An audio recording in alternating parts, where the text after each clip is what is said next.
Hey, I'm Marcus. And I'm Nick. We are Working Class Nerds. Cue the intro.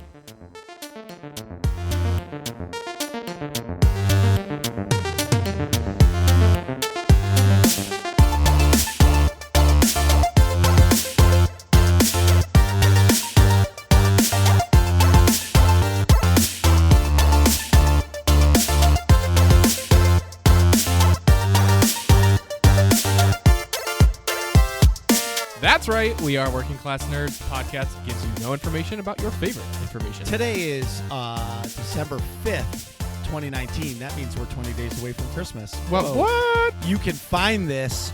He plays paintball. He's a game streamer. And he makes awesome speakers or does something for Bose. Podcast on Apple Podcasts, Buzzsprout, Google Podcasts, and Stitcher. You can also find the both of us on Twitter. I am at MarcusB814. And I am at Nick Vern. That's NickVern. And this week's episode, we have Driggsy. He's a mixer partner, streamer, and amazing paintball player. So welcome to the show, Driggsy. And what have you been up to this week? Wow, I just gotta say that was impressive. This is officially my first podcast that I've ever been on. Whoa. So thank you guys for taking my podcast virginity. I appreciate it. You're welcome. We've slayed several podcasting hymens. It's all good. We've been trying. Yeah, we've been trying to, in the background. I've been trying to get you on the show for like 4 months. Yeah, I keep hearing like, oh yeah, we're gonna have Driggsy on like in the next couple episodes. Oh yeah, we're gonna have Driggsy on the next couple episodes, and then we just don't. No, it's my fault completely. Right. I completely just forget about everything all the time. I'm super happy to be here. All right, awesome. So, tell us about what have you been playing? What have you been doing these past couple of weeks? All right, so yeah, after Thanksgiving break, we've been back and back in the normal streaming routine. I've been going through Fortnite, been playing the normal Fortnite that the kids like me to play. Doing sub games, which is essentially where any subscriber can join in and we can try to get some dubs. I'm also going through the new Star Wars game, Fallen Order, which I'm wicked excited to talk about later on. I'm loving that game, dude. Too. That's one of my favorite games right now, man. I used to play the old Dark Souls back in the day. Like I played like Dark Souls 1, 2, and 3 on stream. Mm-hmm. And so, yeah, dude, Fallen Order it took my heart. It's amazing. Wow. But yeah, besides that, just ready for the weekend. Actually, I stopped by your stream last night and I did see you win Battle Royale in Fortnite. I did see it. Dude, that was such a funny win that you saw too. Well, yeah, because you were last night. Yeah, go ahead. You explain it because it was ridiculous.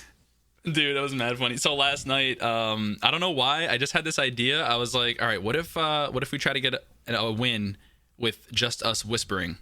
So for the entire 20-minute match, me and my teammates were just whispering into our mic. It was like an ASMR type stream, like bring the mic up real close like this. And hope you can get that dub. When you were playing, you were like, "Shh, we're in the library." And I'm like, "How the fuck can you even keep a straight face?" Because that's the thing. Like a podcast, you can't see our faces. So we do all kinds of weird things. And yeah, it's no big exactly. deal. We could be naked here and nobody would know. But on a stream, you're trying to keep a straight face while concentrating on playing. And something else that I noticed about your stream was you have a camera on you, but you also have a camera on your keyboard, which is fascinating to me because I would feel super self-conscious about anybody seeing me have to use my 2 fingers of death. Yeah, man. That's something that I just recently added. It's been something that's kind of been popular amongst the Fortnite community just because, I don't know, there's just something about it. If you're a good Fortnite player, I'm not saying I'm a good Fortnite player by any means, but when you're a professional Fortnite player and you see people building crazy and moving their mouse all around and stuff, it's really fun to watch. The main reason why I have a keyboard cam is it's just because I want to show off my keyboard. That's it. That's it. So I have a Ducky 1.2 Mini with this fancy ass USB-C with an aviator clip, not a clip. What is it? An aviator breakaway cable that I just like to show off. That's basically it. Now, how long has it taken? Cool. We can get into your streaming stuff later. I could go on for on. But I do have one request as we get through the Fallen Order stuff. Yep. Don't kill me on spoilers because I'm not allowed to play it until Christmas because my daughter's going to get me the game for Christmas. Right. So I just think don't crush the end. Like, I understand the canon parts Yeah. because it's kind of hard not to hear about it. But if there's something super spoily, don't. Yeah. So basically, let's just not talk about that final mission. Ooh, dude, I haven't even gotten there, so let's definitely not talk about that Oh, mission. perfect. I'll keep everything to myself. This is perfect. Yes, Okay. please. I'm All right. only like about 10 hours in. Okay. So yeah. You're right where I was last episode. That's perfect. So I finished the game, but we'll talk about. Let's just go through our weeks quick, and then we'll chat about Jedi Fallen Order after. So Marcus, what have you been up to this week? All right. So I love the Switch. Yeah. I'm really hooked on the Yes. Switch. I'm so glad I pushed you to get that. Okay, so I'm a PC gamer, and I had a PlayStation 4 Pro, and I never used it. So I traded Nick for a Switch, whatever. And some goodies. It was an even trade. Yeah, it was great. It was perfect. But I am so goddamn addicted to the Switch. Yeah. So I never played I played Diablo 3 on my computer for like a day, and I was like, this isn't for me. But I've been playing it on my Switch like a champion. Yeah, and it's way better. Well, dude, I put the Switch on my belly when I'm in bed, okay? and it gets leaned up, and I have the Pro Controller, and the Pro Controller sits around my balls in my like belly button. Yep. And I just jam the whole time, and it's the greatest thing ever. And like I'm enjoying that game so much. So the Pokemon thing, I've never played Pokemon ever, but Yeah, wait, can we just take a time out real quick and explore that? You've never played any Pokemon game ever. Does that blow your mind, Driggsy? Marcus, I'm with you on that, man. Okay, so I saw. I know, don't hate me. No, I don't hate it at all. I never played it either. So I Google searched Pokemon Sword and Shield Yep. when it was getting close. Yeah. I did it once, and then all of a sudden, Every ad was Pokemon Sword and Shield. I'm like, fuck. I like, oh shit. They're God always damn it. listening. And then I started watching videos on it, and I'm like, oh my god, hype train. And, Yeah. And then all of a sudden one day I was like, choo, I'm on it. Yeah. I'm getting this thing. Pulled the trigger. I did. So I bought the sword version. I'm only like 3 hours in. It's a definite different type of game than what I'm used to. Yeah. It's like a cross of an MMO sandbox RPG, but then like it's like turn-based combat, like Right. the old school JRPGs. Mm-hmm. I kind of get tired playing it because it's not like exciting. Yeah, it's like the same mechanics over and over.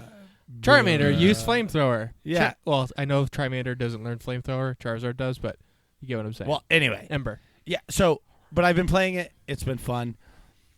And then in SOTOR, I quit marauding. I hung up the Corruptor Blades, and I'm a tank now for the team and for Death Star Troopers, and they've been dealing with my shittiness. But we've been building our way back up, and it's actually been really fun to go from playing as a DPS class to a tank class where, you're worried about damaging things. Now all I have to do is worry that the bosses are I'm holding the bosses so they're not killing my teammates. Right. And my healers are awesome because they keep me alive because I recently purchased an MMO mouse that has the 12 buttons on the side. Yeah. And I'm terrible. Okay? I'm not good at typing.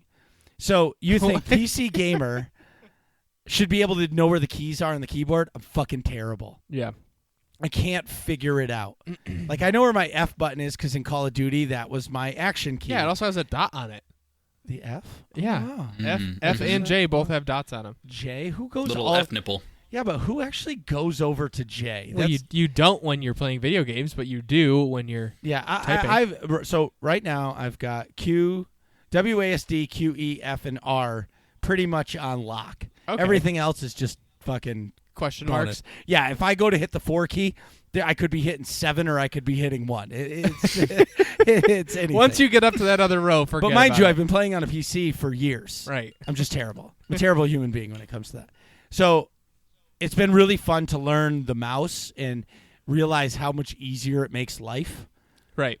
with a button with a mouse that has 12 buttons. But I could never play a first person shooter with that mouse.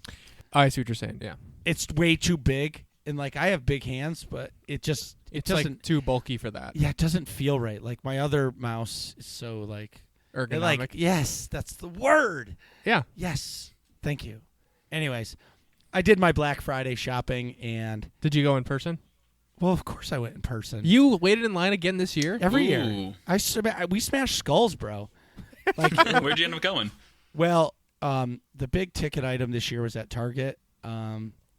It was. Do you want me to tell you what it was? What the fuck? Whoa. Let's hear it.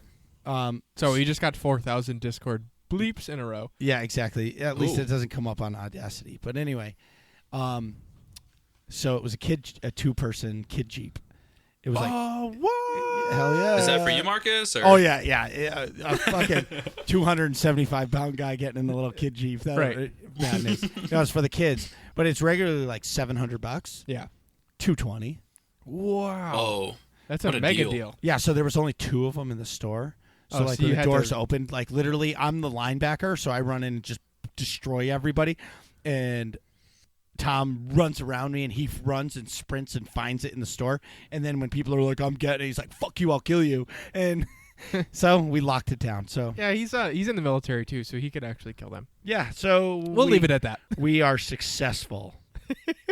Kid Jeep on the way. Santa's the man. Yeah, Marcus and Tom have been going Black Friday shopping for as long as Oh. there have forever. Yeah, I think we're on like 13 years. Yeah, 14 years. I hopped in. Oh. And it's like tradition. Like I like it. Yeah, And like perfect way to like settle your stomach from after eating all that Thanksgiving food. Yeah. Go stand in line for fucking 30 hours. for like 6 or 8 hours. and let me tell you, every year it's a different group of people. So, one year we've seen like pregnant moms that are going there for like all the baby stuff. And Right. another year it was just a bunch of kids going for like Xboxes and TVs. Yep. One year it was, I think they were degenerate gamblers because they were buying 7 TVs for their house to watch Oh all my the God. different sporting events at the same time. So I think they were Oh. just gamblers. Oh, that could be it. Yeah. But it's I've almost run somebody over in a parking lot because I was trying to get to the store before and be the first person in line, and he kind of jumped out in front of the van, and it was just whatever. Old news. So what time do you like normally leave the house at? So it depends what time the store opens. So let's say if the store opens at 1, we are usually in line like 8:30, 9 o'clock. But we like 1 in the morning and 8:30. yeah. So but usually Okay. but it used to be before all these people were crazy and stores opened earlier. It used to be like stores opened at 5 a.m. and we were in line at like 9 or 10 o'clock at night because back then that's when like flat screen TVs were like it. So Right. when you could get a 50-inch flat screen TV for $200, you were like, dude, I have to be there. Yeah, normally they're like 1,000 plus, and Yeah, it's exactly. $200. This is back in the day. Now everybody has a flat screen. Can you imagine? I'm going to put it in perspective. If somebody handed you a 32-inch flat screen, you'd be like, thanks. What the fuck am I going to do with this thing? right. Yeah, Where if it was 5 years ago, you'd be like, fuck yeah, I got a 32-inch flat screen. I'm going to find something to use this for. right. Maybe put it in the bar. Now you go to your man bar and you're like, fuck, I want like a 46 for my man bar. Right. You know what I mean? A Right. 32. What the hell is that? You can buy a 32-inch flat screen for Anywhere. like $100 now. Right. Anyways, Nick, tell me about your week. So, in the 2 weeks between episodes here, I had to stop and think about it when I was writing my notes. I'm like, because this this week, the most recent week, I did not play a whole lot of games at all. I've been working a bunch. I picked up a bunch of shifts because Christmas is coming up. But then I stopped and thought about it. I'm like, oh yeah, no. But the week prior to that, I played a ton of games. So much so that I finished the roughly 40 hours or so campaign from Jedi Fallen Order. Wow. And Congratulations. Wow. and jammed on Call of Duty a bunch. So last episode I was at like, I don't know, 10 or 15 hours, something like that. And I Mhm. finished it, so that's a lot of hours. 25 or so, 20 or 25 hours. It took you to beat it? No, 20 or 25 hours in that 1 week alone. Oh, yeah. That's I put in some serious work. yeah, that is work. That's a good job. So I want to talk about this more later, but I loved it. It was fantastic. We will not get into any end of the game spoilers because I know Driggsy's only about 10 hours in. Well, and two, and I want to break this down because Nick didn't like it in the beginning. I did not. I definitely. And I'll Ooh. talk. I want to talk all about that. Anyways, Okay. Also, obviously, watched the new Mandalorian episodes, and I watched the new Rick and Morty episodes, which I totally forgot were even coming out, and then until episode 2 was already out, and I watched all of those. Episodes 1, 2, and 3 are out, and they're fantastic. That was pretty. I gotta catch up on those still. What is Rick and Morty? You've never watched Rick and Morty? Marcus, have you never lived? It's probably the Driggsy, funniest. I have kids, dad life. Like, Dude, you gotta watch it. Okay. It's You're excused. and I play an MMO, so it's so those are basically 2 lives. exactly. I have dad life and MMO life. Right. Rick and Morty. Oh man, this is quite the tall order to summarize it in like one sentence. It's probably the funniest adult cartoon ever. Ever? Well, okay, you could put up South Park next to it too, but it's like that. It's a different type of humor entirely from South Park, but To be fair, you have to have a very high IQ to understand Rick and Morty. The humor is extremely subtle, and without a solid... Okay, I'm going to stop there. Please tell me you know that copy pasta. Yes, I do. Okay, good. Wait a minute. Thank you. All right. Well, Do you even know what a copy pasta is? no. It's a Reddit thing. But anyways, back at the ranch. So Rick and Morty season 4. Listen, I do like the Reddit, but I only use like 3 of their like subreddits. It's like, that's it. Yeah, I get you. R SOTOR, R funny, and that's about it. No. Oh no. It's R the Mandalorian. okay. Can I interject in what you've been doing real quick? Of course, go ahead. So the greatest follow ever on Instagram. Oh Okay. yeah. It's called Jim Hardos. Okay. Everybody should follow Jim Hardos. JYM. Yeah, like no GYM. Like it like GYM, workout gym. Like there's some videos and like It's just people doing ridiculous shit Yeah, at the gym, and people are like making fun of them. recording it, and it's fucking so funny. I got lost for like 25 minutes just watching every single one that was posted today, laughing my ass off. So much that I faked having to go to the bathroom just so I could watch more. That's amazing. Yes, That's Jim perfect. Hardos. Anyway, so what else, Nick? A whole bunch of Call of Duty, but there's not a whole lot to report there. That's just like Have you hit prestige level? no. So What? I'm not into Your shit is weak. Dude, it takes me a long time. I only play for like an hour at a No. Excuses. You just said you Dude, played a shit ton and you haven't hit your first prestige level. Yeah, but I don't think there is a prestige. It's like you hit 55 and then there's something else happens and you go to 155 eventually. I forget. It's a different system now that you don't prestige anymore. That's fucking dumb. I know. I agree. But I almost have my M4A1 maxed out. I think that's Nice. I don't know what the max level is, like 50 something or 60, and I'm level 49 with it. I heard they fixed it in a patch where like the spawn points have gotten better. Yeah, I have so like a lot of my big complaints from when I first played it are definitely better. They made the claymores way less deadly. They made that stupid shotgun. They nerfed the crap out of it, so that's not as cheap anymore. I don't really see anyone using it anymore because it used to be this over barrel shotgun was like a sniper rifle, and you could shoot people from like assault rifle distances and kill them with one shot, which was obviously not right. They fixed that. I have not noticed that the spawns have been very bad. I think it's a lot better, honestly, than at launch, and I've been enjoying it like pretty wholeheartedly. So if you're on the fence, if you like the old school, like Modern Warfare 2, Call of Duty, I think you're gonna get something fairly similar with this new one. I mean, obviously, I only play it like 45 minutes or an hour at a clip because it gets a little bit repetitive sometimes, but. Have you had a chance to play the new Crash re-release?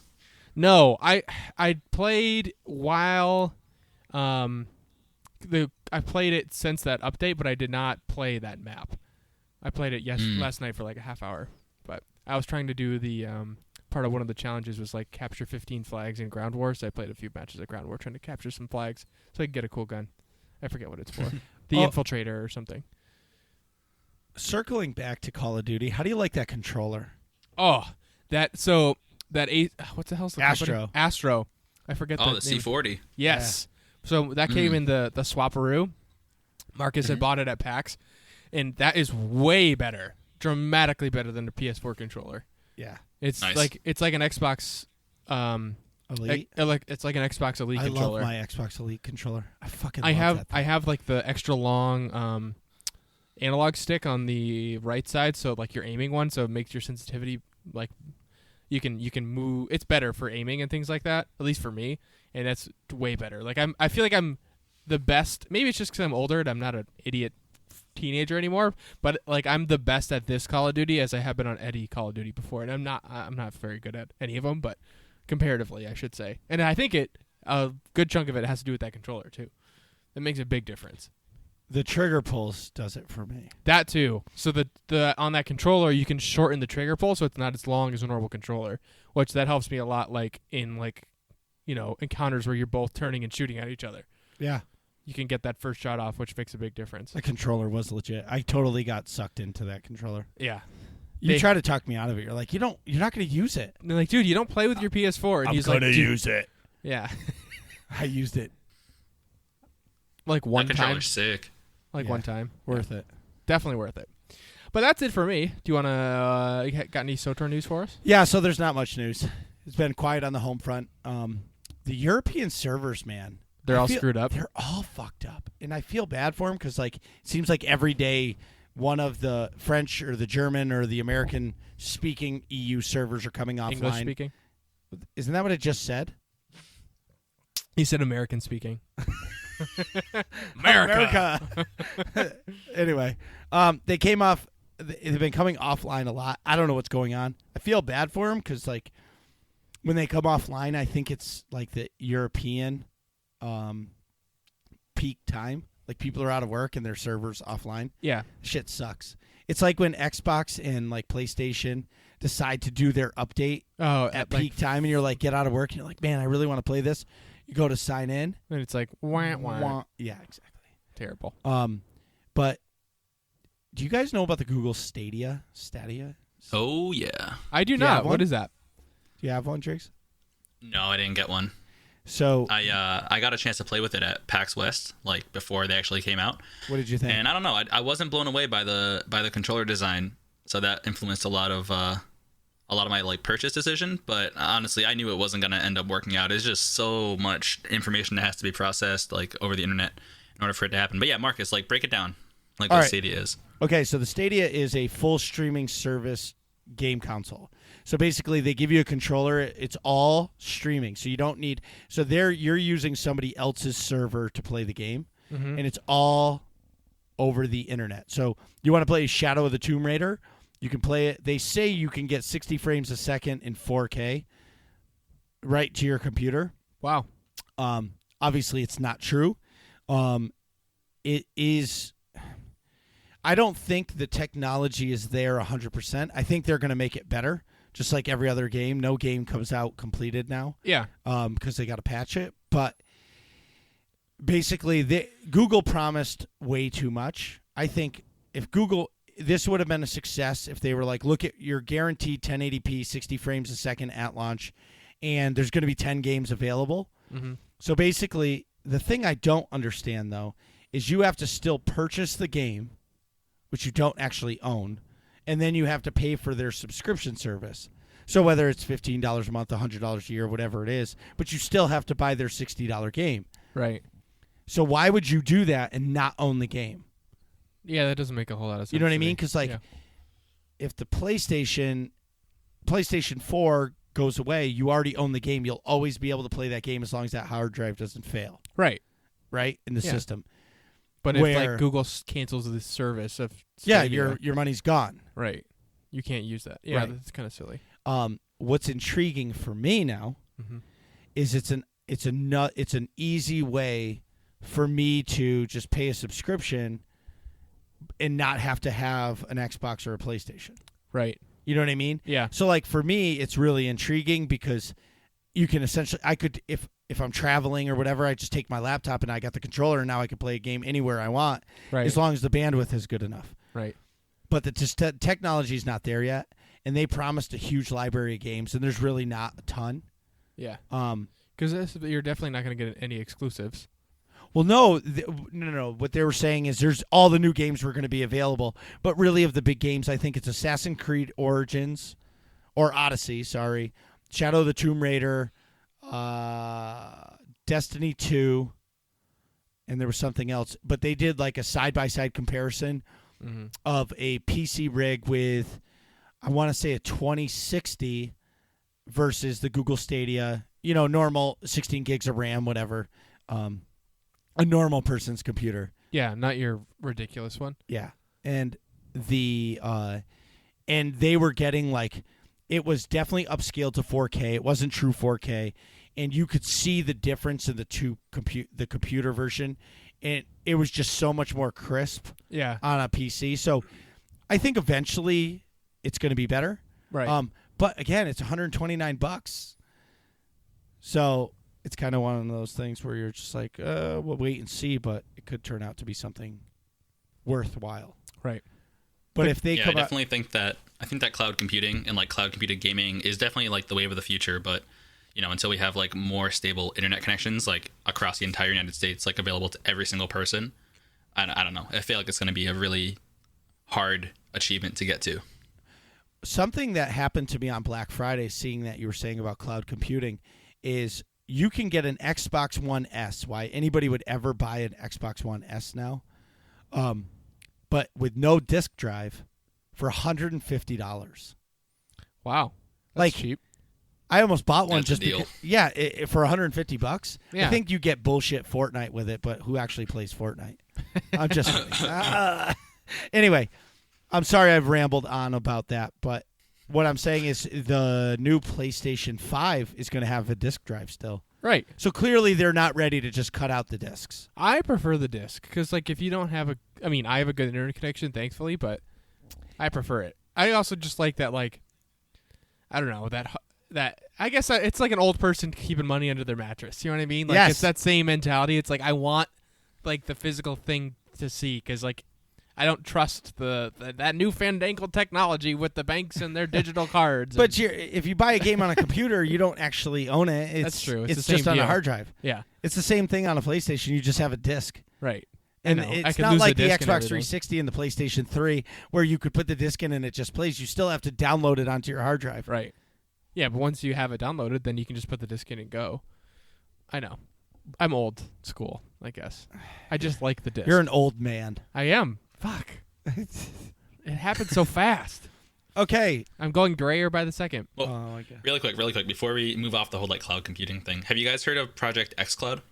No. Negatory. All right, so Project xCloud is essentially Google's answer to the Stadia. So basically, it's currently in beta right now. Wait, do and you they mean have Microsoft's answer to Google Stadia? Oh, yeah. What did I say? Sorry. You said Google's answer to the Stadia.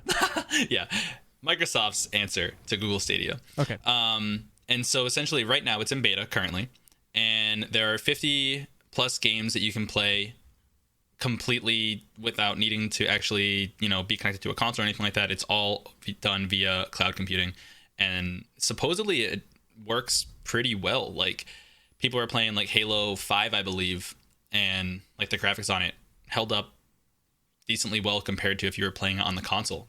So I definitely think that like there is a possibility that we could be getting it like sooner than anticipated, but it's still in testing phases right now.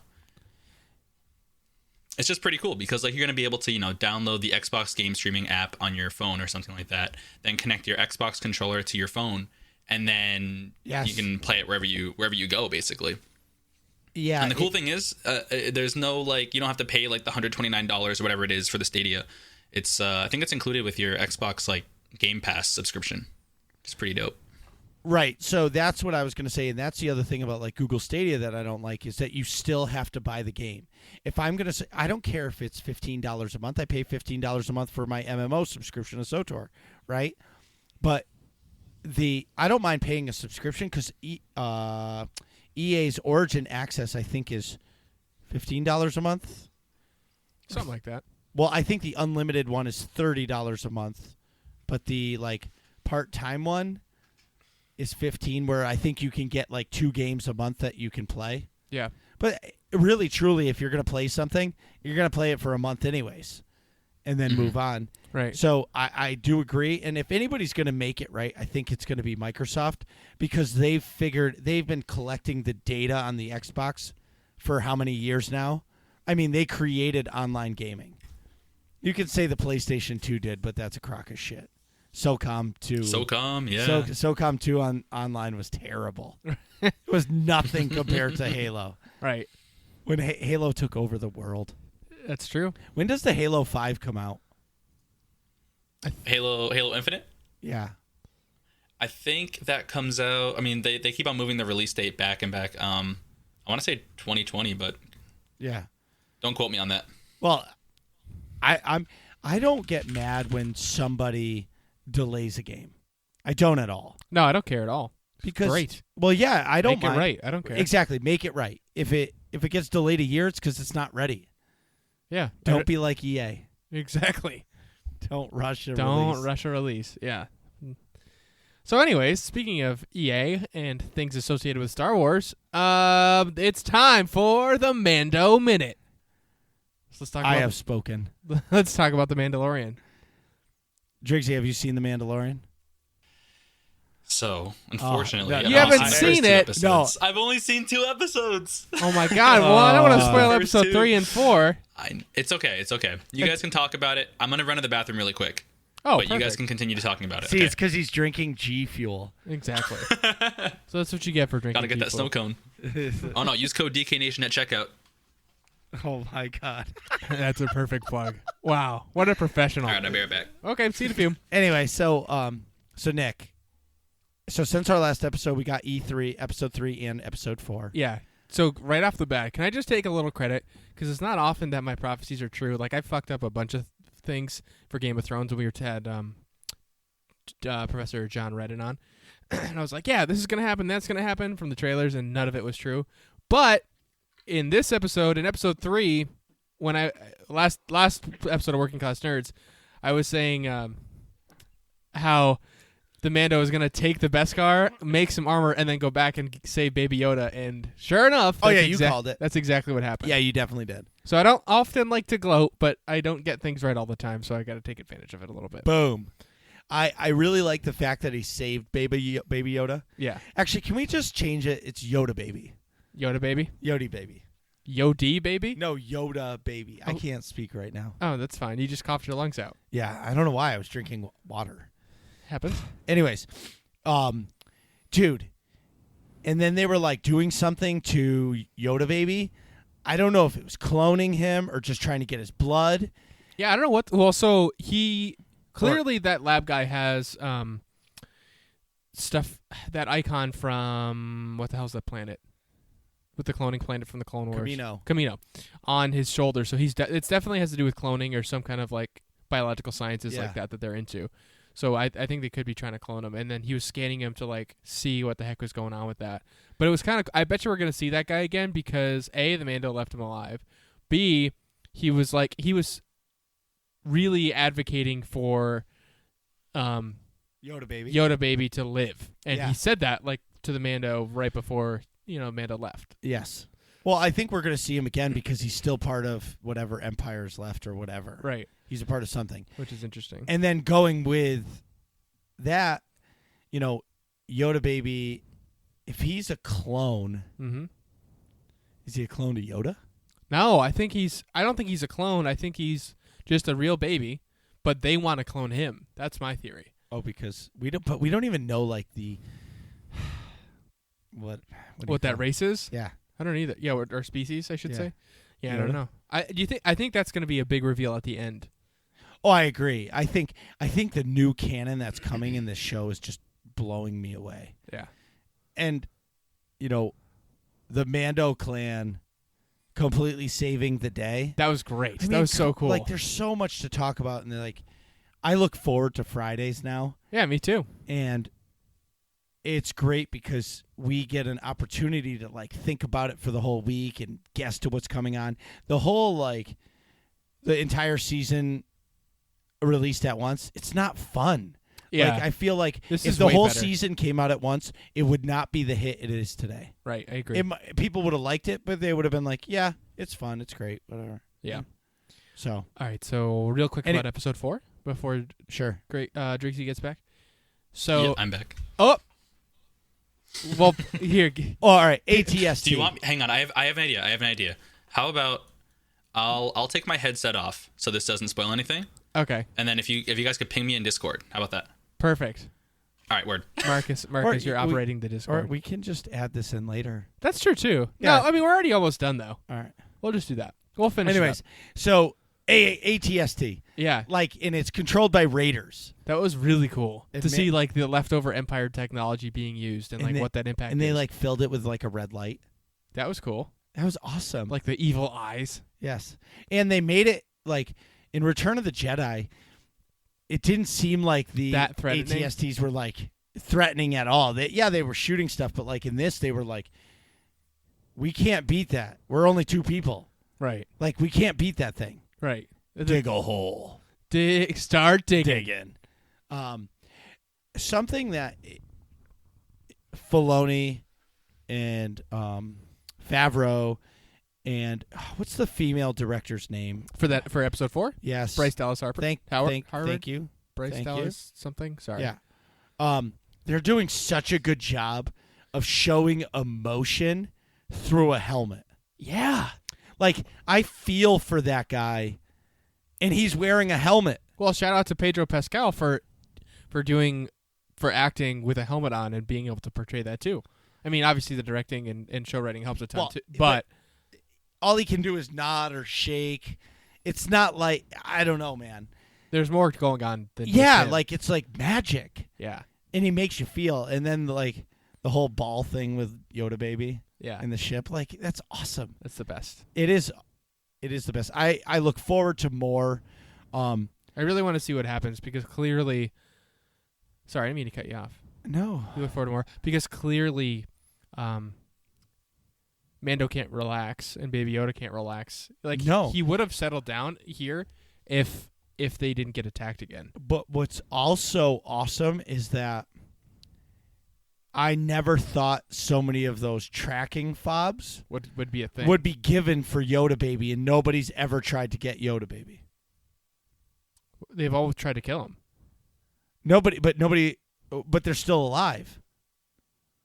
All the people, all the bounty hunters have it, but they've never actually gone after him, or they just haven't succeeded. Well, no, because I think the Mandalorian clan wiped out all the bounty hunters on that planet. There's more than that. Well, I know there is, and obviously we see one of them in episode 4. But I think they just got thwarted. They didn't find because I don't think the fobs are that accurate. They're just beeping. You know what I mean? They don't show you what planet they're on. I guess what I'm trying to say is, how many more are there? A lot. And when does IG-11 come back for the baby? And Mando has to fight IG-11 again. That would be crazy. Or IG-12. Or whatever. Yeah. Anyways, the last thing I want to say. Yeah. Let me get Driggsy back. Right. So I'll block out our notes here. Mm-hmm. All right, I'm back. All right. So this you can answer. We wanted to ask what you think of. Well, what? So, do you like The Mandalorian? Let me start off there. So far, I'm loving it, man. So, I've heard it described a couple times. Do you guys watch the Tested podcast or listen to the Tested podcast? Nope. It's their names are blanking. I'm blanking on their names right now, but essentially one of the guys from the Mythbusters, Adam Savage, and a couple other people. They talk about VR, and now they're talking about The Mandalorian. And one of the points they brought up was how this show is heavily influenced by spaghetti westerns. Yes, exactly. A fistful of dollars. And yeah, exactly. And my brother, who's a huge Star Wars fan and he's a fan of westerns, he brought the same point up to me as well. So then we watched the first 2 episodes on Thanksgiving, and I fell in love with it. And I really can't wait to continue it. Okay. So there's a new podcast called Jabba the Pod. So they did a bonus episode yesterday or something, and I listened to it today. Mm-hmm. They had the head of the Foley actors Yep. for Skywalker Sound, and he talks about all the sound and how they did it for The Mandalorian. Mm-hmm. And they talked how they did put boot spurs in the sounds when Mando's walking. Oh, that's To perfect. Make it, to That's make it, really cool. yeah, to make it sound like it's more Western. Yeah. And, Driggsy, you weren't here the last episode when I said the thing that's special about The Mandalorian, and this is credit to Doc Sotor, all we've known since Star Wars began 42 years ago is the Jedi Knight story. And now we're getting the bounty hunter story. And it's still Star Wars. It's still happening. But it's a whole new story that's never been explored. Yeah. It's a whole new Very perspective. You know what I mean? So that's why people are loving it, which leads us to this question that Nick's about to drop on us. Yes. So, do you think The Mandalorian is and will be better than Rise of Skywalker is going to be? Oof. I think that the Rise of Skywalker, the expectations are so low for everyone. I think that, after the past two movies, people are kind of like fed up with it, and they're not, I don't know, their hopes aren't as high for it, but The Mandalorian came out of nowhere, and it's killing it. Like, it's so good. Yeah, because there's no expectations. It's like, oh my God, this is great. Yeah, because it so far exceeds them. Well, The Mandalorian saved Fallen Order. I believe it through and through. So Fallen Order is a good game. But do you realize there's been no talk about Fallen Order? It's just selling everywhere you look. But nobody's talking about it because everybody is talking about The Mandalorian. If Fallen Order came out and there was no Mandalorian, that's all people would be talking about it, and all they would be doing is shitting on it. Yeah, I don't know that if they'd be shitting on it so much, because we talked about this last episode a bit too. I think it's a good game, but I don't think it would be as positive of a vibe going on for sure. I think they definitely help each other. Mm-hmm. There's a mutually beneficial relationship between the two, for sure. If I may, Marcus, what do you think about the Mando versus Rise of Skywalker? Listen, I've been watching Star Wars since I was a baby. Okay, Right. I like The Mandalorian, but like the Rise of the Skywalker is my entire life, like a saga ending that's been involved in my entire life. Right. You know what I mean? Like, you could say what you want about like The Last Jedi and The Force Awakens and the prequels and all that stuff, but the Star Wars has been my life, my whole life. Yeah. So I would say I'm more emotionally attached to Rise of Skywalker. Good, bad, indifferent, whatever. It's still the last movie in this saga. Right. And I'm so excited for it that I don't care if it's bad. Well, you know what? I'm still going to the theater and watching it 2 times in the first night. Yep. You know what I mean? Yeah. I'm still going to love every moment of it because this is it. And like the next one, when it comes out and it's the Old Republic or whatever the next series of movies is, it is what it is. But Yeah. like, enjoy it for what we're getting because this is it. Right. I'm with you. My philosophy personally I love The Mandalorian, and I have like not a whole lot of expectations. Kind of what you were saying, Driggs, about how there's not a lot of expectations for Rise of Skywalker for me, just because the first two weren't very good. So I'm kind of like expecting the worst, hoping for the best type of deal. I'm like cautiously optimistic, but I think just like the medium that the two are presented on, TV shows versus movies, I think TV shows are far better to tell a story in than a 2.5-hour movie is. You just have more screen time. You can just do more in the TV show storytelling wise than you can with a movie because you just have more screen time and you have more time to develop it too because it comes out over a long period of time. Right. It's easier to. I just feel like it's easier to tell a story across a season of TV shows, even if it's only 8 episodes or whatever, than it is in like one 2-hour segment, 2.5-hour, whatever it is, segment of media, So for that reason alone, I think The Mandalorian automatically gets a leg up. But that's not to say that this movie, might be better than The Mandalorian TV show was. That might be the case. And there's certainly movies that are. It's hard to compare. It's hard to compare movies to TV shows, But that being is The Lord of the Rings better than like some TV shows? Like, yeah, for sure. But is it better than Game of Thrones? Well, I don't know. Yeah, absolutely. Well, yeah, it kind of depends. Like, you know what I mean? But so it's I just think I think that long form TV show format is way better for telling a story. So that's kind of where I sit on that. Now, I have a question for you guys. Yeah. Do you think that Mandalorian would have been as good if it was all released at once? No, Yeah, Marcus definitely is in the no camp on that one. because you have so you've watched 2 episodes. You know what happened in those 2 episodes, and you're starving for more. If they released everything at once, you would have watched the whole thing, been like, "Oh, that was a cool season. It's over." And be like done with it. You know what I mean? Like the Did you Stranger watch, Things Yeah. effect. Do you watch Stranger Things? Yeah, I watched Stranger Things, and I watched it in like 2 days. Okay, so you didn't have, my wife and I, we watch one episode every couple days because we like watch one and then like get busy with life and then we watch another one. So we actually get to enjoy some of like, and we talk about, oh, did you see what Elle did? Oh, Hopper this and Hopper that. You know what I mean? Where The Mandalorian is like Nick and I will be texting each other right after we watch the episodes like, holy shit, this is going to happen. No, this is going to happen. And it creates that buzz for us. For like a whole week. For like a whole week. So then it, in turn, makes you even more excited. Oh, tomorrow's Friday. We're getting another episode. I Right. can't wait. Like And then like tomorrow night, we're going to talk about it. Because I feel like the whole binge thing, I understand why they did it. But when they first came out with the binge, they didn't think people would just like every show would be released that way. And now that it's weekly, for me, it makes me happy. It makes you like savor the content Yes. more personally. Definitely. Yes. So like I feel like this might kind of do away with the whole binge culture. Like I'm really curious to see if other shows now start to release on a weekly basis because of how well Mandalorian's doing. yeah, I think they will. I mean, They are. I think this might not be a great example, but like Rick and Morty still releases on a weekly basis. Granted, they're on Adult Swim, so that's a regular TV network, but Well, Netflix Still. announced right after Disney Plus announced that they're going to be releasing their content weekly. Netflix announced that certain Netflix originals will be now weekly.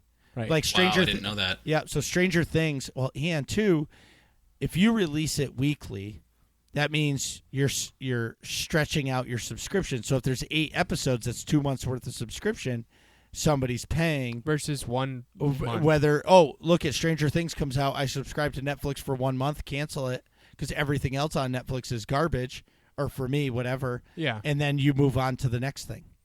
Right. So, Stranger Things is totally going to be a weekly episode the next season. I agree. If I had to guess, I'd agree with that. 100%. Yeah, because it just Yeah. stretches out the people engagement. love it, and I don't have time to just sit down and binge something. I don't. Yeah, and I don't think a lot of people do. I Well, mean, you- like college kids do, and people who are like retired. But like most people who work all the time, you don't have time to sit down and watch an entire, like take a whole day to do that. You have like a couple hours, Right. at Or the if end of you a day or stream a weekend 5 or days something. a week. Or if you're streaming 5 days a week, like some people.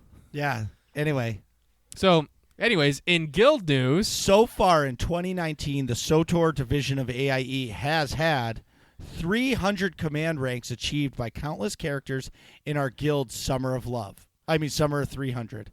also they've had 253 characters at the new expansion level cap of 75. 90 guild conquest weekly objectives completed. 47 different mandatory fun nights. 47 SOTOR Skate podcast episodes. 26 Working Class Nerds podcast episodes. I can't believe you deal with me that long. Me neither. Well, this is episode 59, so this has been quite the journey. Big 60 coming up. 11 monthly epic guild activities. Mega. Also, 5 operations teams, including a new one added this fall. 4 guild ship rooms unlocked through guild group efforts. 2 IRL or in real life meetups at the Star Wars Celebration in Chicago and the New York City Cantina. What up? Yeah, we had so much fun there.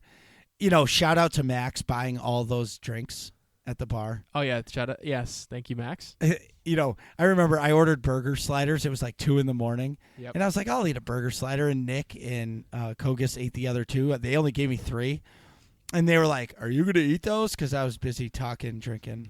And Yeah, that was funny. It was fun. You got your sliders jacked. Yep. Also, we got one big expansion.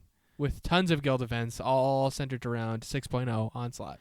Welcome to the all-new guild members, especially in the last month, and a huge thank you to the entire AIE SOTOR crew for continuing to come together and keep the fun going in 2019. And if all this sounds fun to you, go to aie-guild.org, jump in the Discord, and ask for a guild invite, whether or not you play SOTOR or any of the other games we play. And we mean any other game. There's people who play the games that you play. Everything. Everything. We would love to have you. Come on down. aie-guild.org. Come hang out with us. Nick, we're at 50 minutes. Are you doing the pee-pee dance? Yes, I could literally explode. I'll be right back. Geez, Nick, hurry up. We're trying to finish this podcast. And we're back. So let's not waste any more time. Let's get into these hard-hitting questions for Driggsy here about all of his streaming things. So first off, tell us about your gaming background and what was your first system/game? All right, so I've been playing video games since I was a young kid. My older brothers actually got me into gaming. I have an older brother that's 10 years older than me and another brother that's 8 years older than me. So, when I was born in 1994. So the first game system that I ever played was the Super Nintendo. Like, I clearly remember playing Pilot Wings back when I barely even knew how to play it. But yeah, that was the first game and first system that I clearly remember. I've been gaming ever since. Like, my brothers kind of faded out of the gaming scene, but I took over. I took over all their old consoles. Like, the last console that they got was the Sega Dreamcast. Ooh, that's a good system. And dude, to this day, underrated. I think that's one of my favorite systems. Super underrated. I wish it had a DVD drive, because if it did, then I think that it might have actually competed against the PlayStation 2 I know. when that released. It got killed by the PS2, I think, though. Everything got killed by the PlayStation 2. Yeah, the PlayStation 2 conquered all. I could watch movies, DVDs, on my PlayStation. That was revolutionary. That was not real. Okay, It's so weird. It's so weird to think about that nowadays, huh? Yeah, That's crazy. I was making an inappropriate joke with Marcus. What is your favorite genre of game? Favorite genre? So I'd have to go with first-person shooters. Like, they've always been my go-to game. I used to play a lot of Counter-Strike back in the day. Counter-Strike 1.6, and then moved on to Counter-Strike Source. And then by the time Counter-Strike Global Offensive came out, I was in college. I wasn't able to play as much. But yeah, I've sunk my fair amount of hours in Global Offensive, and I love it, dude. It's so good. So we know you're a game streamer, so can you tell us a little bit about your channel, what you stream, what your schedule is like, and what it takes to be a good game streamer? Ooh, a lot of questions. All right, so what's the first question? I forgot to. So tell us about your channel. My channel. All right, so I've been streaming on, in general, since July 2016. I started on Twitch, and then about 6 months in, I switched over to Mixer. So at that time, it was called Beam, and this was right before Microsoft bought Beam, and then shortly after, Microsoft changed it from Beam to Mixer, and yeah, man, I've been enjoying it ever since. I stream every Sunday through Thursday at 9:00 p.m. Eastern Standard Time, and go until around midnight, somewhere around there. Whoa. Sometimes a little bit later. Yeah. Sometimes a little bit later, depending on how the viewership is going, how the games are going, if I'm having the energy, if the GFUEL's kicking in.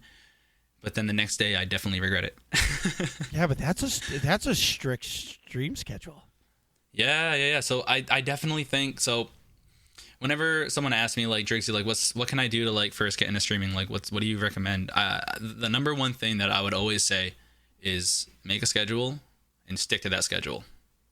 I think that by giving yourself that sort of daily or every other day sort of commitment, it kind of, you hold yourself to it, and by holding yourself to it, that's going to hopefully allow you to grow. Because what happens a lot with streaming is someone will start streaming, they get all super enthusiastic about it. They go in, they buy all the equipment, they start streaming, and they might not get any viewers the first stream. And then they get discouraged, and then they'll try again a couple days later. still no viewers, get discouraged. And then they might not ever hit that go live button again because they're discouraged. They think that there's no chance that they're going to get any viewers. But the key is, if you keep on going with it, eventually you'll have someone that'll pop into your channel. Eventually you'll have someone that'll start a conversation with you. And then from there, it just keeps on growing. I would say I have not streamed because of the commitment thing, because it's crazy for me, to think like you're doing it 5 days a week from 9 to midnight. Right? That's a serious commitment to your viewership. But the hardest thing for me is it amazes me how well you guys keep up with chat while playing a game. Yeah, Marcus and I struggle with that when we're doing a live podcast episode. And we're just talking. We're not even playing a game. I can't even imagine playing a game and focusing on chat. Yeah, there's definitely... So it all depends on the type of game that you're playing, I would say. Like...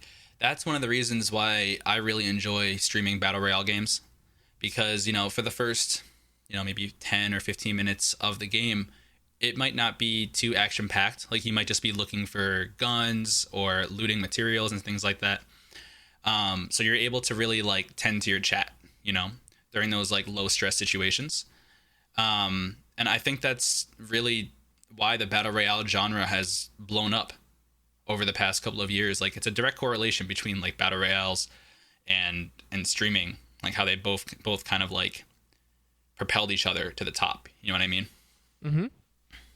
Yeah, because you have that lull and then you have the action. So as you need to focus, your audience is also doesn't want to hear you interacting with them. They also want to focus on your action gameplay.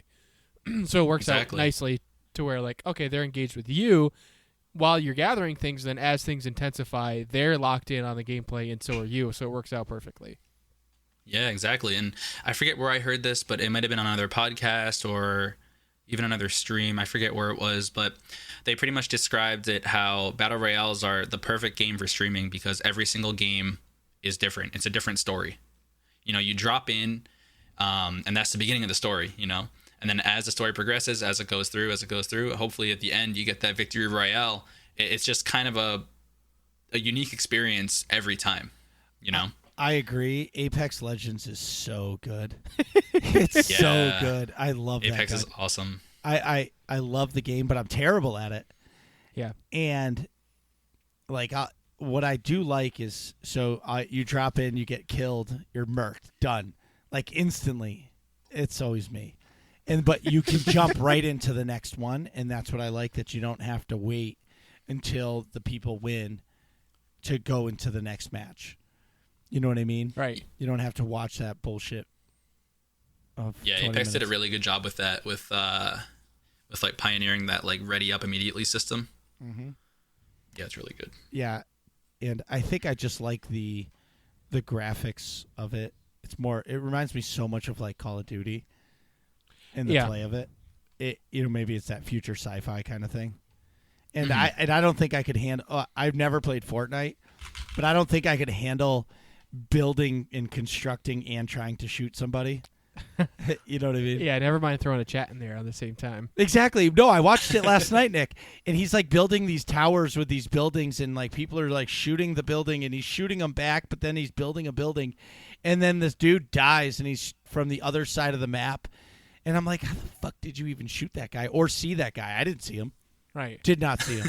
And I'm like, wow. It definitely takes some time to get used to. And I hate to admit this, but Epic, the Epic game launcher, it ratted on me because it told me how many days I've been playing Fortnite for. How many days? Oh, Lord. As of last night, I was up to 29 days. Wow.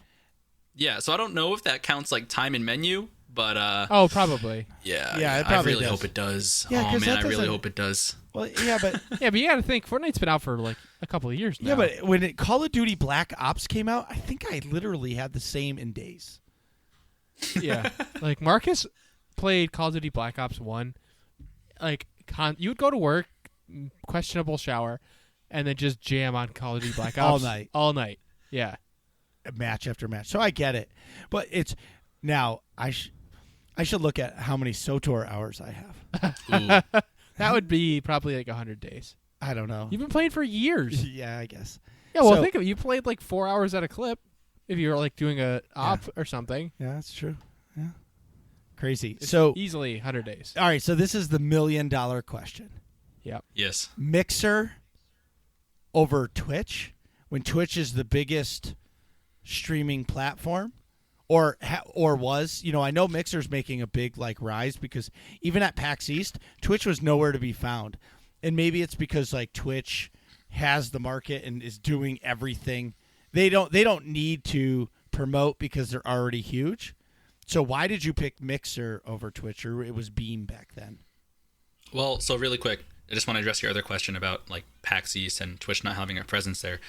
Reason why is because they have their own convention. They have TwitchCon Oh. out in California. So, they kind of feel, they don't need to come to PAX anymore because they have literally their own convention that's focused just on Twitch. Yeah, So- but that's dumb. That's stupid. If you want to you marketing 101, you make visibility equals credibility equals profitability. Right. You know what I mean? True. And for me, okay, so I'm at PAX East, and I'm like, well, where's Twitch? And I'll go check out the Mixer booth. Now, I've never streamed before. Wow, this is pretty sweet. Oh, this dude has like 25,000 followers, and he's only been doing it since 2016 or 2017. Wow, that's pretty fucking sweet. And I could they're so nice to talk to you about it. And next thing you know, I start streaming, and they are earning money off of me streaming. Right. You know what I mean? Mm-hmm. Eventually or whatever. So why wouldn't you still make a presence there, whether you have a con or not? I mean, look at Sure. They've got more money than God. right.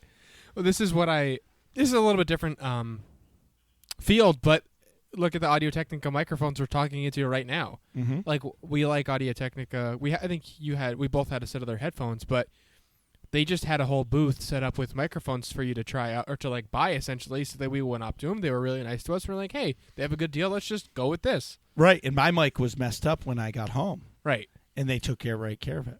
Right. So it was like that. They were there. We were in person.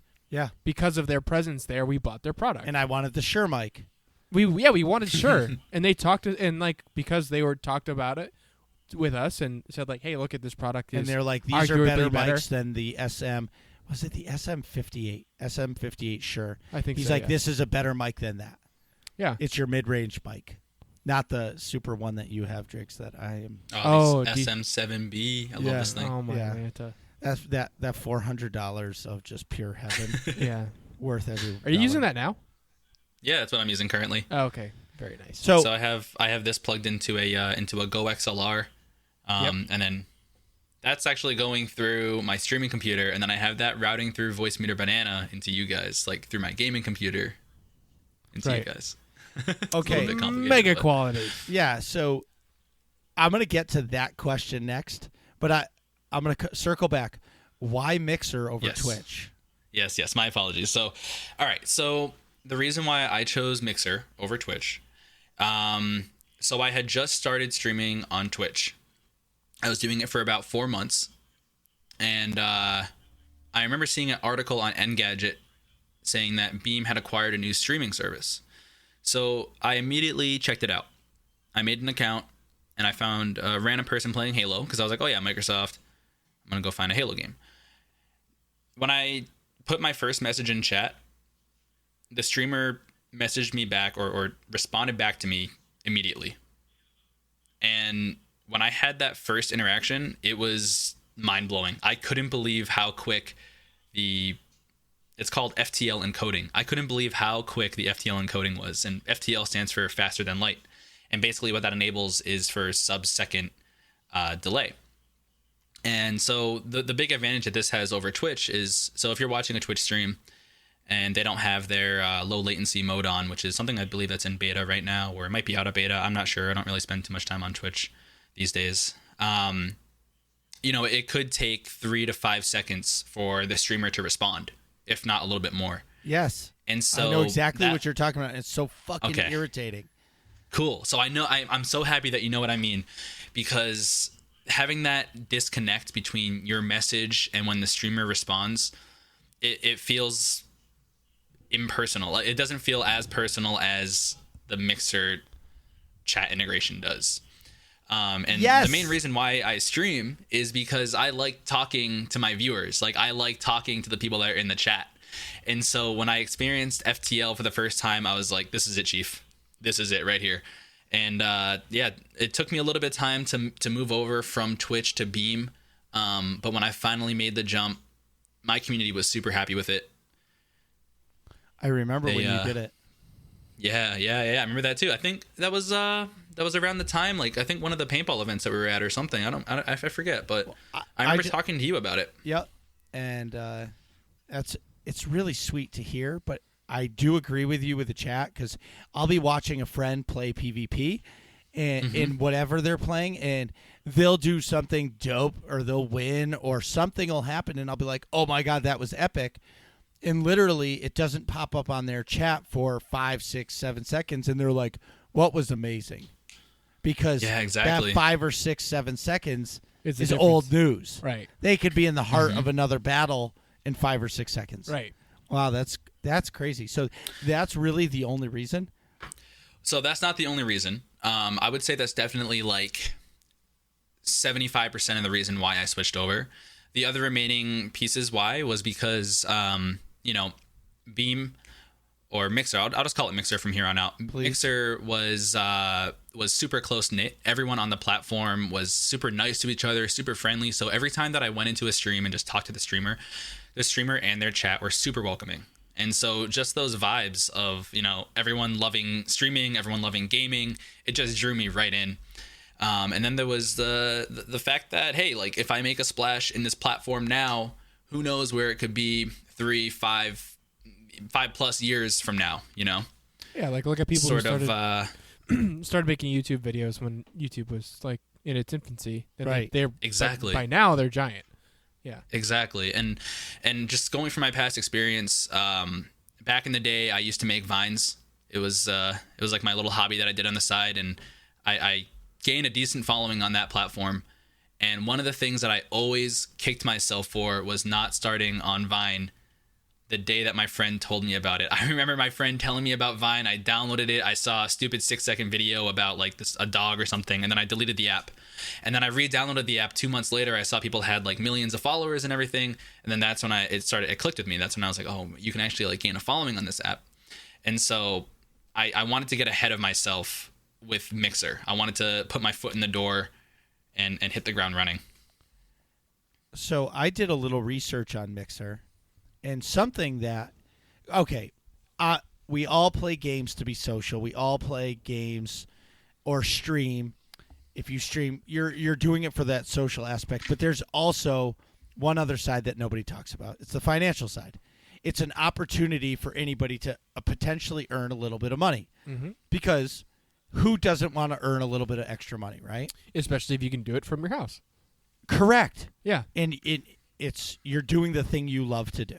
Yeah. So the thing I understand, and maybe you can clarify this for me, is Twitch is a ripoff. So when you get money from Twitch, they take half of it, where Mixer does not. Well, so when it comes to that, the reason why Twitch is taking half is because I'm guessing you mean like in terms of like subscriptions and things like that, right? Yes. Yeah. So Mixer does take their half. So whenever someone subscribes, it's $4.99 a month. Yep. I get half. Mixer gets half. Sure. And so that way, the platform can kind of keep on building upon itself, right? Like Mixer needs money. Of course they do. Yeah, it is funded by Microsoft, right? But Microsoft isn't going to continue funding a program that's not making them any money. So of course. They definitely do have to make their money somehow. So with that being said, I'm not really sure exactly how much people get paid on Twitch, like per sub or anything like that.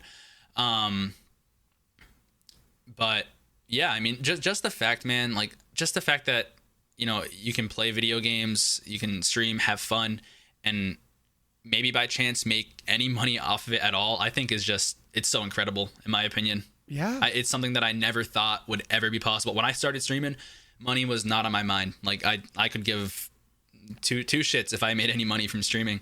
And then once it started happening, like it was just mind blowing. I don't know. And it makes you love your community even more.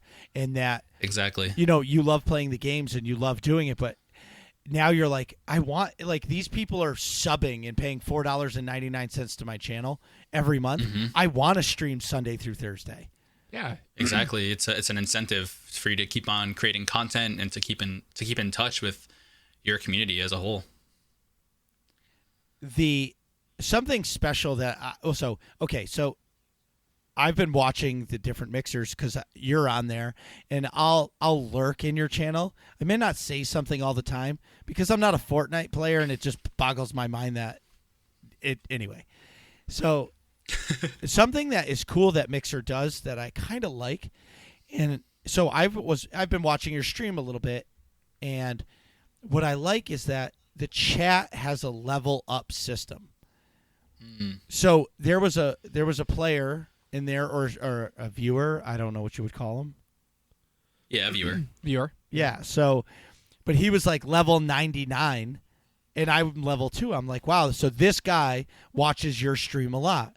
So this guy is committed to your community. I respect this guy a lot because, you know, for somebody to subscribe or just come to your channel a lot and say hello, to me that's the best part.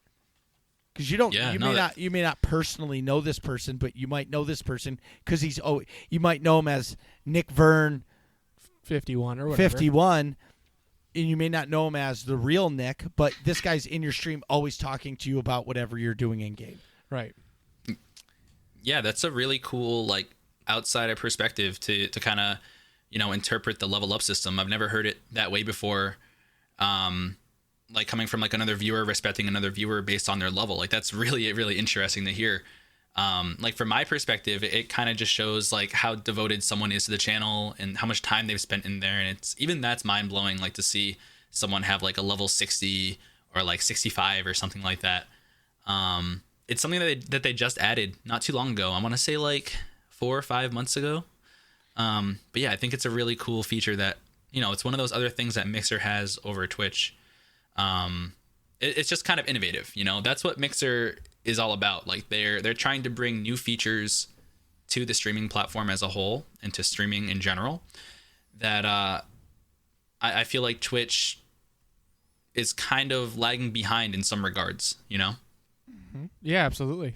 See, that's cool too. Like you can it seems a little silly, but even as a viewer, like as you're leveling up watching the stream, it's like I don't like it. It's kind of like in Call of Duty. Like I don't really care about my level. I more care about the stuff I unlock. But in some respects, it does. When you're in a lobby and you see people that are like level 155 and I'm level 30 something, I'm like, damn, someday I'll get there. But like if you see somebody level 65 or 60 or 90 and you're level 2, you're like, oh, like I'm gonna keep watching. Like I don't want to be a noob. I want to be like, you know, one of the vets in here listening to the stream. And it's like triggers that little like sense of accomplishment. Like, hey, now I'm level 30. Like, I'm doing a lot better in my streaming fandom. You know what I mean? Like, people like that little sense of progress.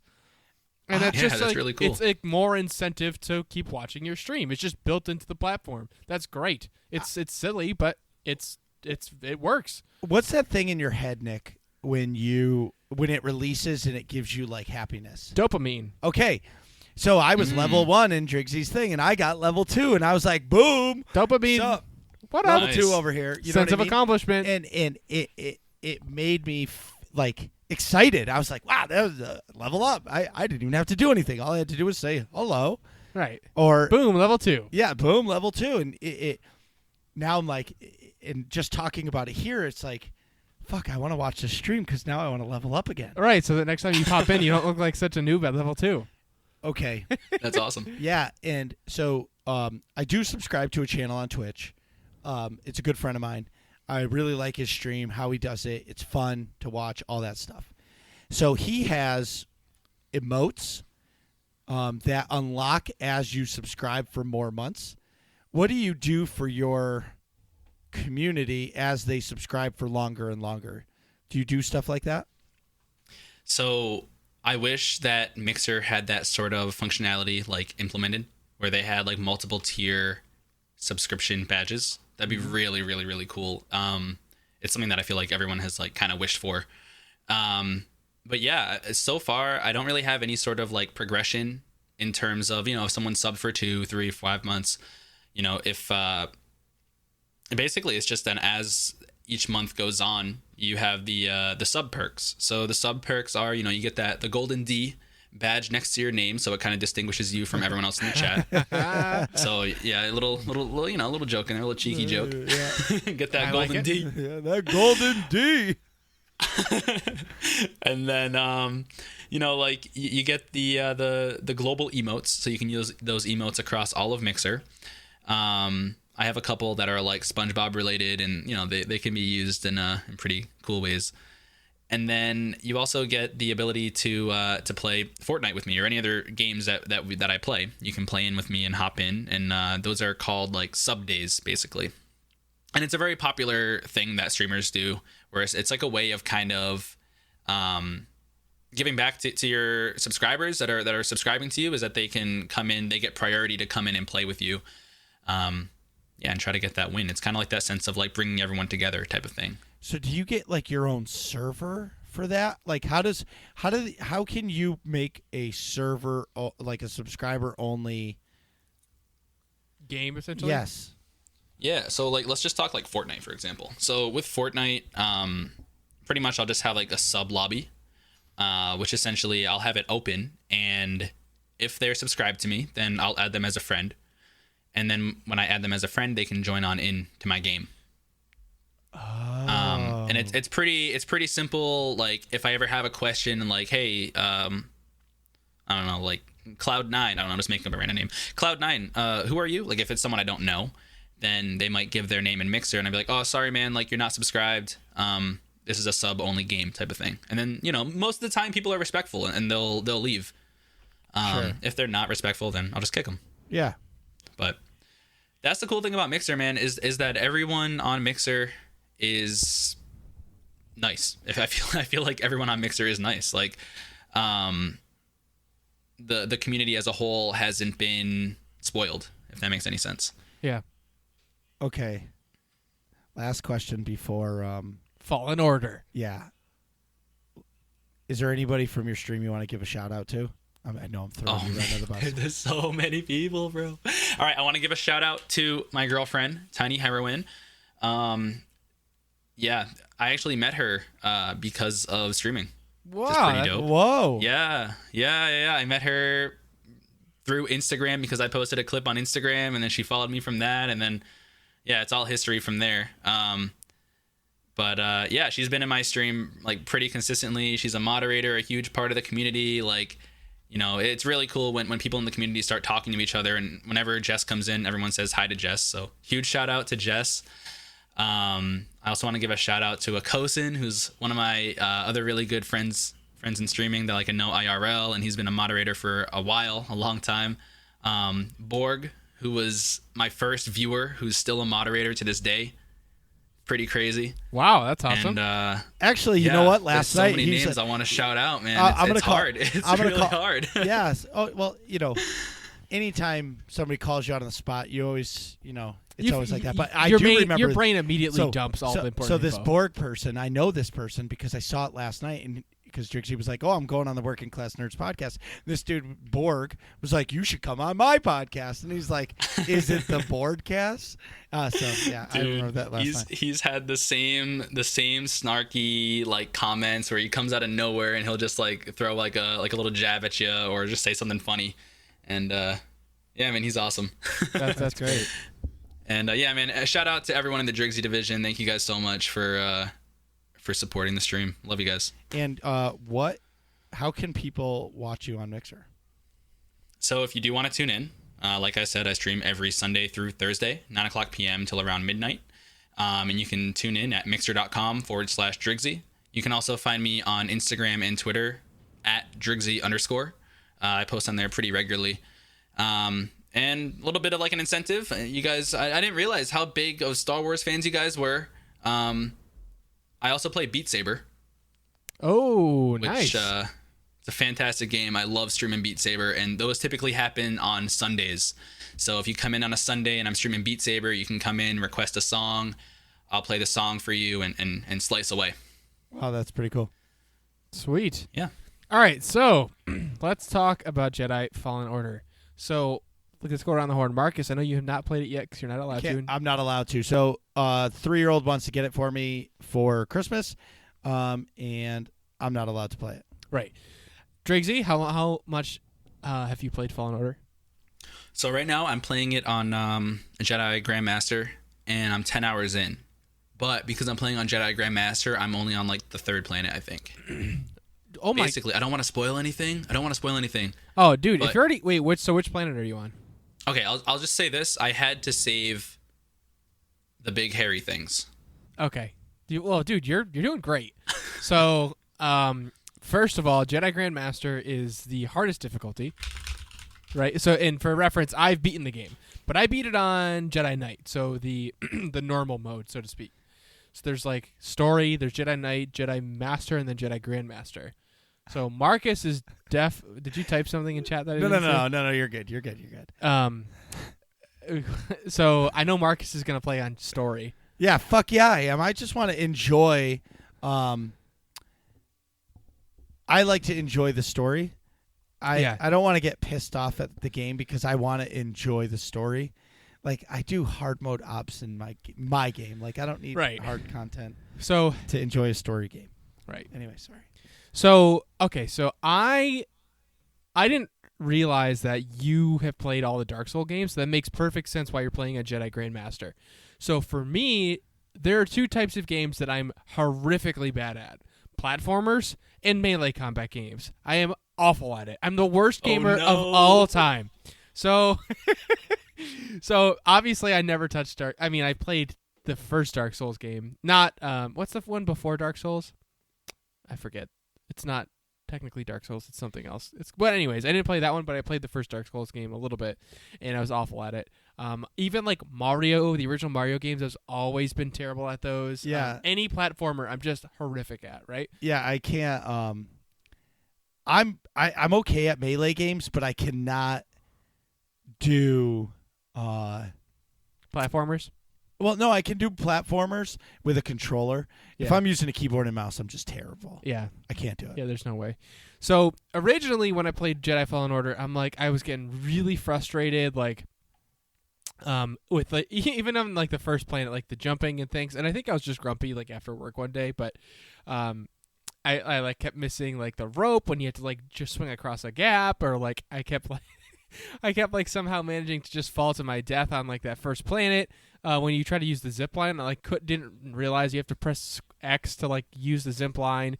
And I don't know what I was doing, but I even made a post on Reddit like, hey, like, are the zip lines broken for anybody else? Like, am I an idiot? Like, why am I just falling to my death over and over and over on the first planet here?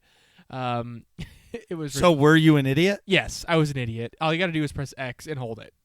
That's literally all you have to do. Oh, you were just hitting X once? I don't know. I was like, so you have to. What you do is you jump off and then press X. So you gotta have to press X is also the jump button, but you just jump at the zip line and then just hold X and you're fine.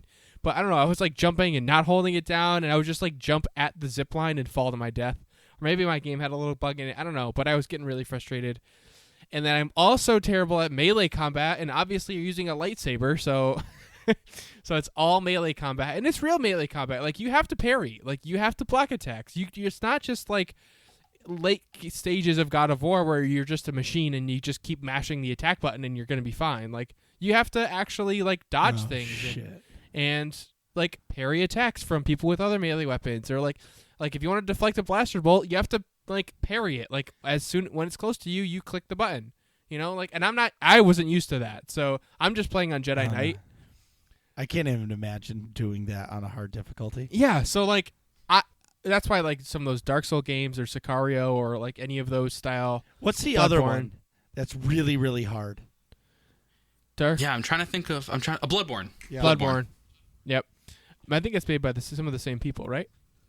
Yeah, Bloodborne's made by the same people that made Dark Souls. Correct. And then Sicario is a different studio, but kind of similarly difficult melee mechanics, right? Yeah, definitely inspired. Yeah, isn't it like you get hit once in those games, you're dead? More or less. Some of the spots. So, long story short, I hated it at first, and I'm like, this game is stupid. Like, I didn't think that like I could be bad at it. I was like, that didn't cross my mind. And then I was like, okay, like, then I think I played it like 2 days later. And I was like, okay, like, come on, just focus. Like, maybe you're just not used to melee combat games. Like, you've never, you were God of War and Shadow of Mordor are the only ones that I played, but those are, you don't have to dodge. Like, it's not the same. It's not a real melee combat game. Neither of those are.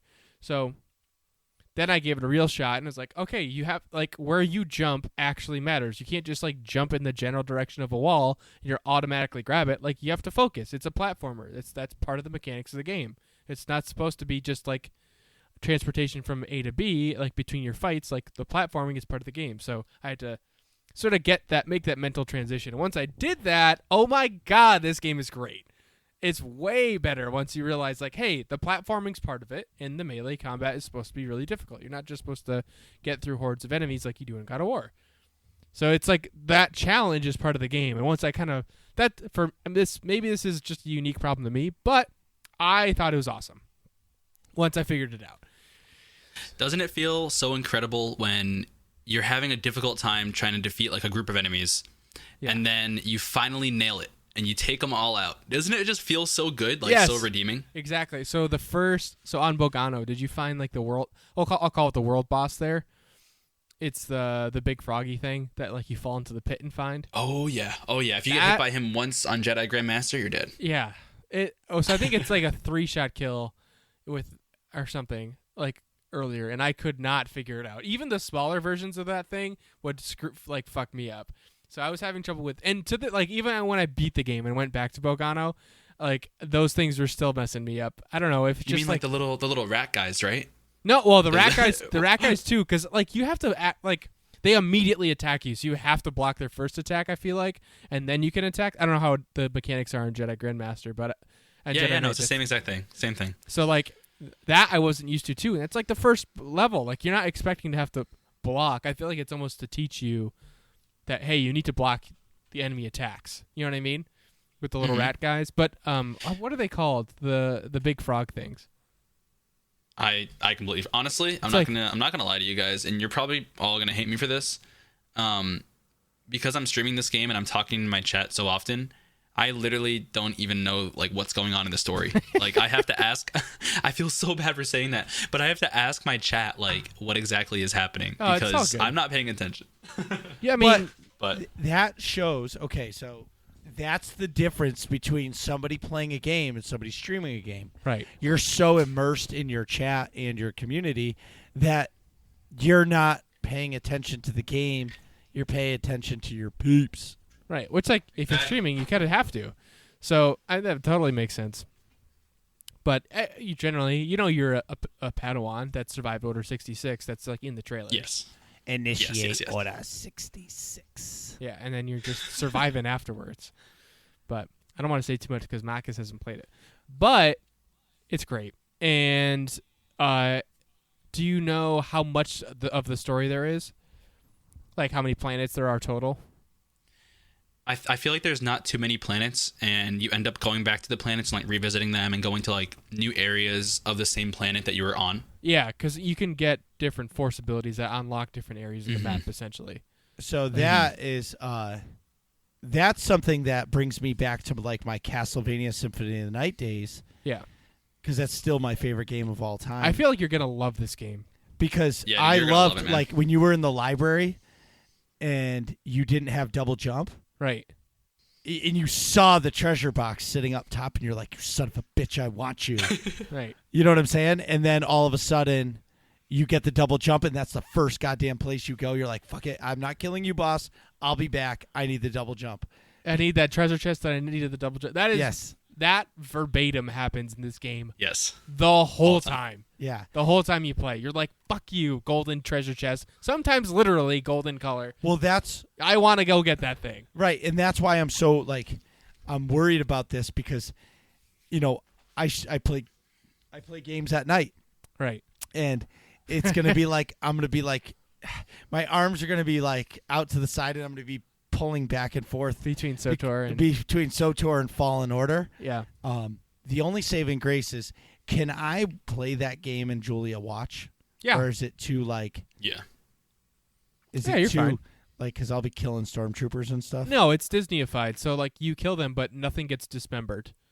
Like it's just like the original trilogy sort of like violence. Like if you hack somebody with a lightsaber, they just kind of fall over. All Like right. there'll be like a slash across their armor that's like orange, but there's no blood. No limbs fall off. You know what I mean? That's kind of... It's a little lame, but like Yeah. I get it. You know, Well, that'll be how I get to play it. right? I'll- It's like have Julia. She'll watch me. Yeah, I'll stream for her. perfect. There's this really cool like effect that happens in the game, and it's very similar to Dark Souls, where you'll be traveling down this one path, and you'll find a locked door, and you try to go down into that locked door, and you can't obviously, so you just continue down your same path. You continue going, and you'll take like a left or a right, and you'll just follow the path, and then you'll unlock a door, and you'll go through that door, and you'll realize, oh shit, that was the door that I was trying to unlock 10 minutes ago. Right. So it's So like it kind of wraps around.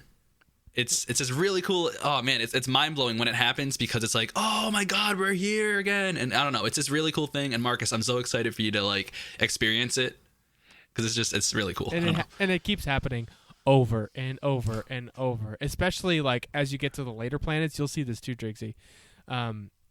As you explore more, like and revisit places and things, like the maps just get more and more complicated, and there's more layers, and you'll be like 3 layers under or above where you were before, and then all of a sudden you'll slide down something or climb up really far, and then all of a sudden you unlock a door and you're like, oh my god, I'm way back here, this is great, now I have a giant shortcut. It's that keeps happening the whole game, and it's really cool. I love it. It can't happen enough. That's how much I love it. Yeah. Maybe if I really want to play it, Yep. maybe I stream it. You should. And have Julia come watch you. Who cares? Well, no, it'll give me a reason to do it. Yeah. Yeah. I think Because then I'll be forced to play it. Yeah. And I think that a lot of people like to watch this game because if you're not the greatest at it, it might be really difficult for you, especially if you've never played a Dark Souls game, and people like to watch you struggle. And they like to watch you like understand the mechanics and start to get it and start to pick it up. Right. So yeah, it might be pretty good for you to start streaming. Absolutely. I have the personality for it. You do.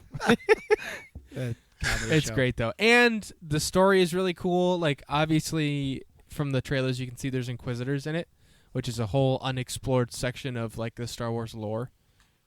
Well, there were Inquisitors in Rebels and the Clone Wars. Not the Clone Wars, I'm sorry, Rebels. Yeah. But that's it. Just in Rebels. Yep. But you don't get any of their origin story in Rebels, right? No. They're just hunting down the Jedi. You get their origin story by the end of the story in this. That's sweet. That's the mega spoiler I want to avoid. I'm not going to tell you how the heck they come to be. well, but initiate Order 66. yeah, you can get the gist. But it's really cool. They show it, and it's really cool, and it's really well implemented. And Driggsy, I'll have to get some more contact info later, because once you finish the game for real, or I'll just subscribe to you on Mixer and watch you finish the game, and then I'll I'll just blow up your chat. But See, that is the fun part about that, is you could just say ridiculous shit, and it just to be able to watch their faces react to it, because it's just like, you son of a bitch. The end of that game is incredible. The only thing that kind of is not great is you can't. My biggest gripe is you can't replay the final level of the game. Essentially, like there's a the end of the game is like one mission that you can't replay. Like the rest of it, you can go back to all the planets and explore and unlock all those doors you may have missed and get the golden chest you may have missed or whatever. But the final mission is like a linear like one shot thing, and it's done fantastically. But that's my only gripe, is I can't go back and replay that after. And my other gripe is like I want like a new game plus mode, to where like you keep all of your cosmetic things that you get, and then like just replay like the story and re-get your force abilities and things like that. That's what I super want. I really want a yellow lightsaber. That'd be cool. blade. Okay, Yellow. I'm not saying a word. I One know way. you can make a yellow lightsaber blade. You can make any color you want. Can you make purple? Yeah, of course you can. Who doesn't want to be Mace Windu? I want to be Mace Windu. All I have is blue and green right now. Right. You're going to be able to have every color. I hope. Yeah. Well, I'm neither Red. going to confirm nor deny. Well, why would you ever want red? Okay. All right. Never mind. Why would you ever want red? Let me backpedal here. Oh boy. Yeah. I think we got to wrap this show up because Driggsy's going to the dark side. That's true. Driggsy, tell everybody again. Tell everybody again where they can find you. All right, so you can find me Sunday through Thursday, 9 o'clock p.m. Eastern Standard Time at mixer.com/Driggsy, or on Twitter and Instagram at Driggsy_. And I post on there fairly regularly. Post your memes, daily content, daily stories, keep you laughing, keep you snorting through your nose, exhaling and whatnot. Perfect. Yeah, hit me with that follow. Thanks so much. Thanks for coming on. All right, thank you guys so much for having me. That was a ton of fun. What are you guys talking about in here? Find out next episode of Working Class Nerds.